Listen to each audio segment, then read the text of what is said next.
జీవన రేఖ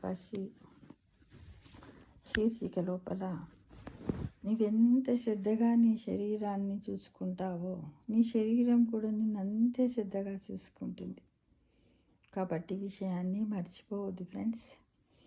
నువ్వేమి తినాలి, నువ్వేమి చేయాలి, ఒత్తిడిని ఎలా ఎదుర్కోవాలి, నీవెంత విశ్రాంతి తీసుకోవాలి అనేవి మాత్రమే నీ శరీర స్పందన నిర్ణయిస్తాయి. గుర్తుంచుకో, నీ శరీరం ఒక్కటే నువ్వు జీవిస్తున్న చిరునామా. ఏంటిది? నీ శరీరం ఒక్కటే నీవు జీవిస్తున్న చిరునామా. నీ శరీరమే నీ ఆస్తి, సంపద.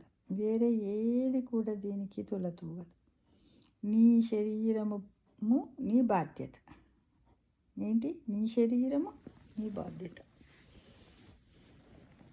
Yours body and responsibility. అంతేగా. డబ్బు వస్తుంది వెళ్తుంది, బంధువులు స్నేహితులు వస్తారు వెళ్తారు, ఏది శాశ్వతం కాదు. గుర్తుంచుకో, నీ శరీరానికి ఎవ్వరు సహాయం చేయలేదు, నీవు తప్ప. కాబట్టి ప్రతిరోజు నీ శరీరంలో ఉన్నటువంటి వాటి అవయవాలన్నింటికి కూడా ఎక్సర్సైజులు చెయ్యు. ఏంటిది? ఊపిరితిత్తులకు ప్రాణాయామం, మనస్సుకు ధ్యానం, శరీరానికి యోగా, గుండెకు నడక, పేగులకు మంచి ఆహారం, ఆత్మకు మంచి ఆలోచనలు, సమాజానికి మంచి సేవ. నాకెందుకులే అని నువ్వు వీటినన్నింటిని పక్కన పెట్టినావనుకో, నువ్వు ఒక డస్ట్బిన్లా తయారవుతావు. ఎలా? శరీరం నడవలేదనుకో, అక్కడొక జబ్బు. ప్రాణాయామం చేయలేదనుకో, ఇక్కడొక జబ్బు. ధ్యానం చేయలేదనుకో, మనస్సుకు ఒక జబ్బు. మంచి ఆహారం తీసుకోకుండా ఎదురైతే అది ఆకలి అయినప్పుడు ఏది ముందలుంటుంది ఆలోచించకుండా సమతుల ఆహారం తీసుకోలేదనుకో, అప్పుడు నీ పేగులు ఒక డస్ట్బిన్లా తయారయ్యి అందులో కూరుకుపోయినటువంటి మలినాలను బయటకి తీయడం ఎవ్వరి వంతు కాదు. ఆ భగవంతుడు కూడా నిన్నేమి చెయ్యలేదు. కాబట్టి మంచి ఆహారం తీసుకునే ముందు చక్కటి ఆలోచన చెయ్యు. ఇది తినాలా వద్దా, నాకు అరుగుతుందా లేదా, నేను ఇది ఎంతవరకు తినాలి, ఎంత క్వాంటిటీ తీసుకోవాలి అని చూడు. నువ్వు తీసుకునే ఫుడ్ లోపల క్వాలిటీ ఉండాలి అని క్వాంటిటీ కాదు మిత్రమా అని గ్రహించు. ఎలా తీసుకోవాలి, రోజు ఏమి తినాలి, ఏదో ఒకటి తింటా, ఇది మంచినీళ్ళ అట్లా వద్దు. ఎందుకు? నువ్వు నీ శరీరాన్ని కాపాడాలి కదా, బాధ్యత నీదే కదా అనే విషయాన్ని మర్చిపోకూడదు కదా. అవునా కదా?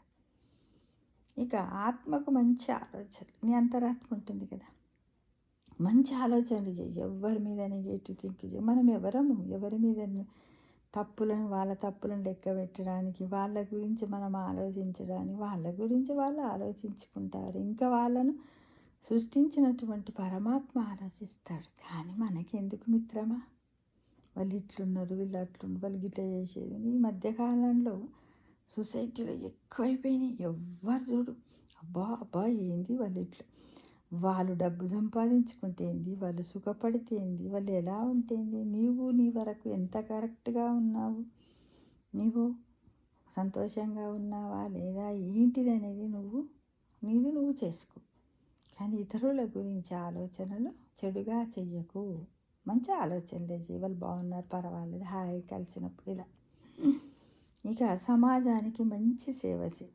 నీకు చేతనైతే గుడి దగ్గరికి పో, ఆ దేవాలయంలో ఊడ్చేవాళ్ళు లేకపోతే ఊడువు, అక్కడ వచ్చిన వాళ్ళకి ప్రసాదం పెట్టు. ఎవరైనా వృద్ధులు మెట్లెక్కరాని చేత కాకపోతే వాళ్ళకి సహాయం చెయ్యి. ఇంకెక్కడన్నా ఎవరైనా కనపడి నీ దగ్గర డబ్బు ఎక్కువ ఉందనుకో, నెలలో ఒక్కసారన్నా వాళ్ళకు 4 బిస్కెట్లు కూడా నలుగురికి చాతగాని ముసలి వాళ్ళు రోడ్డు పైన ఎన్నో ఉంటారు కదా గుళ్ళ దగ్గర, వాళ్ళకి ఇవ్వు. ఇంకా ఎక్కువ డబ్బులు ఉన్నాయనుకో, వస్త్రదానం చేసుకో.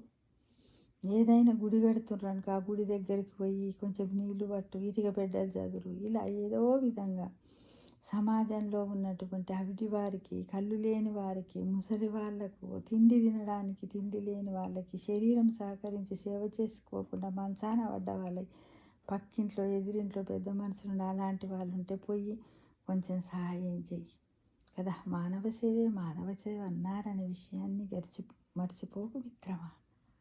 ఇదే మిత్రమా మనము మన శరీరాన్ని నువ్వెంత ఎక్కువ శ్రద్ధగా శరీరాన్ని చూసుకుంటావో నీ శరీరం కూడా నేను అంతే శ్రద్ధగా చూసుకుంటుంది అనే విషయం గురించి మనము జీవన రేఖ శీర్షికలో చెప్పుకున్నాం కదా. సర్వే జన